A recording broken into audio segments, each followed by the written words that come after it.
What is going on, Com309? We are back for Challenge 3. This is Nicholas Linares, and I'm coming to you guys with the two sites that I was looking at and getting more information on, and we're going to be talking about Infowars.com and Now8News.com. So, for Infowars, we'll dive in here. The About Us section, there is none. There is a copyright 2017 Infowars.com is a free speech systems LLC company, all rights reserved, Digital Millennium Copyright Act notice. That is it. There's no about page, who they are, what they stand for, but you can easily find links to their radio show, their store to buy their products, videos, breaking news, top stories, updates. You can contact their contributors, their affiliates, and find their social media. It's quite interesting because Snopes has an entire section of InfoWars articles, and about 90% of these articles were all proven false by Snopes. They have good information to back that up and what stories they put out, and how they are false and where they found their information as well. And I say 90% because there were a couple articles on there that were not confirmed. They didn't have a false or true little icon on there. They were like unsolved. So there are a couple things that were just not enough information to be able to figure that out. Thought that was interesting. So the Who Is. Alexander Emmerich Jones, also known as Alec Jones, is an American radio show host and conspiracy theorist. He hosts the Alex Jones Show from Austin, Texas, which airs on the Genesis Communications Network and shortwave radio station WWCR across the U.S. and online. Alex Jones is quite a character if you've ever watched InfoWars or the Alex Jones Show. Sometimes you can feel like he's very passionate about what he's saying, or is he just kind of hyping things up. So, excuse me, if you go to Google, Jones has been the center of many controversies, and including his promotion of the Sandy Hook Elementary School shooting being a conspiracy, his opposition to gun control. He's accused the U.S. government of being involved in the Oklahoma City bombing, the September 11th attacks, filming of the fake moon landings to hide NASA's secret technology, and he also claims that several governments have big business that have colluded together to create a new world order, and through this they manufacture economic crisis, sophisticated surveillance systems and tech, an inside job with terror attacks, and they're saying that he also is someone that fuels exploitable hysteria. Jones has described himself as a libertarian or a paleoconservative, and has been described by others as a conservative, right-wing, alt-right, or far-right.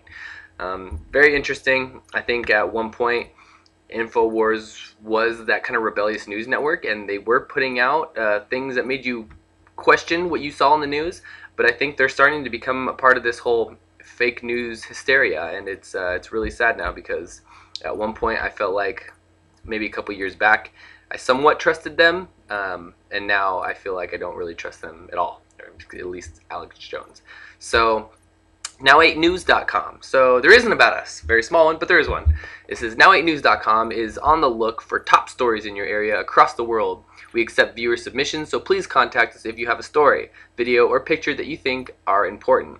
Copyright 2017, MH News Desk by MH Themes. Now I thought this was really interesting because this is at the bottom of their website, but the MH Themes, MH Themes, you go and you click on it and it takes you to a link, and it says MH Magazine responsive for WordPress theme. Perfect for online magazines, dynamic news websites, and other editorial related projects. So basically it's a WordPress site that somebody made, and you would not have that at the bottom of a news site saying that it's a WordPress site, because if it was a news site you'd have someone building your website, and it wouldn't be something that looked like you built yourself. But the aesthetics of it, the website actually make it kind of look like a news place, or a place to get good news, but it's pretty satirical. It's pretty laughable things that they have on there. If you go to a Who Is or try to figure out who they are, they're known as a fake or a news, satire news. Not that they say that, but other people that have described them or talked about the sites. 100% of the articles found on Snopes were all false, with ridiculous headlines like, this is my favorite one that I saw.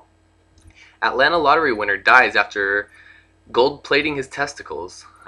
That was an interesting one, and it was just this picture of this crazy looking dude that tattooed the whites of his eyes and all over his face, and just some wild stuff. If you go to Google, your first pop-up is Snopes. If you literally just type in Now8News, the first pop-up will literally be Snopes article, and then 4 links down is the actual web page. Most of the links showing, hey, this is fake news, or this is satire. Don't believe what they say. Everything that they on there is complete ripoff. Now, I've noticed that some of the things that they're taking from the stories kind of tail and spin off of a story that may have been true, but they kind of made it really ridiculous. So it's almost like somebody's reading real news or seeing real news, and then they're twisting it to make it their own ridiculous story for satire or however they get people to come to their page. But obviously, there's people out there that are making these pages. It's just a WordPress page that they're coming to it, getting paid for it. So they're getting paid for by a bunch of stupid people thinking that this is real news, and it's a sad thing, but it seems to be the world that we live in now. And many individuals are out there creating these fake news web pages to trick and fool a bunch of people, and they're getting paid for it. So they don't think that they're doing any harm. They think that people should be able to understand it and see their own dialogue with individuals and finding out what is fake and what isn't. So it's pretty sad, I'd say. Those are the two sites that I was doing for Challenge 3. Thanks, guys.